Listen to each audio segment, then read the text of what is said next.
When I stood in front of the building, it looked as a magnificent and strong aggression such as a honeycomb. The honeycomb usually gets very big and works as a whole, which shows a beautiful teamwork. The bond between students and professors is unbreakable, such as the honeycomb is waterproof and unbearable for any conditions of weather. The bees work together to achieve their goals just like students and professors. The red walls, the building gave me the feeling of energy and passion which oozed out from students and professors.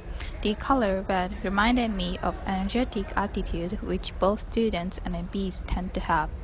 And the floating staircase inside the building provides common ground for people to meet and collaborate, which represents the inside of the honeycomb where working bees get to work together. The working bees raise their babies to be able to survive on their own, such as the professors help their students to get their wings ready to fly away to the outside of the world. The honeycomb is the house for bees as well as the babies to grow to be mentally and physically ready to survive in outside the world. The architect of this building did a beautiful job recreating a honeycomb.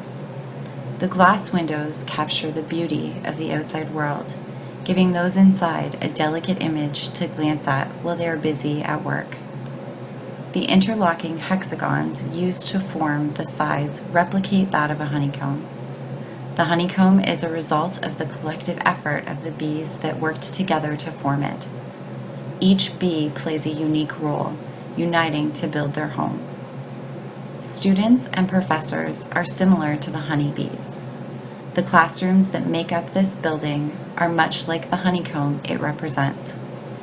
Busy like bees, students and professors spend their days working together. Students, thirsty for knowledge, eagerly absorb the words of their professors. Professors guide, teach, and collaborate with their students in hopes of providing a foundation for them so they may enter the workforce competently.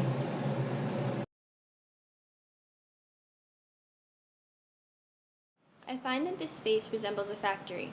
When I first step into this building, I feel as though I can hear the clanging of machines, pipes whistling, rusty gears turning, and alarms ringing loudly. There is a piece of artwork on the wall that encompasses all aspects of my feelings as I walk into this building. At first glance, I see a clock with a large pendulum. I can almost see it swinging from side to side as busy workers in the factory hustle and bustle behind me, trying to fight time in order to get all of their work done. As I more intensely look at this clock, I can see the instruments resembling gears hiding behind the center of the clock. This is an interesting view since it portrays the steady speed of gears turning while the clock ticks at a steady pace as well. This illusion begs the question if time is more important than work, or if work is more important than time. The size of the clock compared to the darker, smaller, and more rusty gears imply that time is more important. As workers spend their day fixing and turning gears in a factory, the ultimate end to their madness is when the clock strikes a specific time.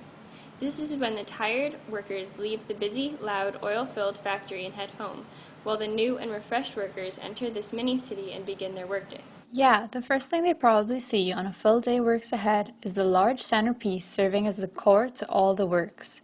This centerpiece consists of various working parts and multiple rooms concealed by walls holding the innovative ideas and critical analysis of endless topics of the great minds of U Waterloo students. The main part of the centerpiece is made of glass, separated by a long green panel creating a grooved tool perception, as if the rooms were meant to turn and twist to run the magic of the factory.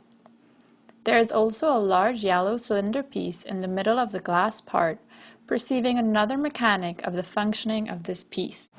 Around this cylindrical piece, hundreds of students walk through the Davis Center Library every day, laughing and talking, working and playing. The long dome-shaped structure lined with windows lets you peer into the inner workings of the Davis Center. The bright red, blue, and yellows give the exterior a whimsical feeling, inviting you inside, brightening up the days of passers-by. The beautifully architecturally designed building speaks of whimsy and a hard day's work. Speaking of whimsy, in this quirky fun design of the building is the large red tubes that seem to run through the ground and upwards towards the tall ceilings, decorated by the presence of these bright yellow lattice structures that create a symmetrical pattern overhead. These tubes are very intriguing despite their massive height and width. The mystery of what they contain remains unknown. Who knows what role it plays in the busy factory of the Davis Center? As I ponder the other aspects of this factory, I cannot help but notice the circular deep holes in the cement of the walls. To me, these interesting pits in the cement represents the holes that nails make, or pits used, which can help to hold large machines in place. These pits surround the open area of this building, creating the feeling of standing at the center of a machine or area under construction in a factory, waiting for a large object to be fixed into place right above me. An interesting add-on to this building are the chairs, which resemble nails placed in the floor. It is interesting to note that the chairs appear more often near the outer walls, giving a feeling of being inside a machine. The DC building reminds me of a factory, with windows peering into the inside, peering into the lives of the workers, hunched over desks, trying to get their work done for the day. The setting sun tells the time as it beams through the windows hour by hour. Sun up to sundown, the DC building fills with hustling and bustling workers all day long. And this is why we love the unique depicting design of the Davis Center Library.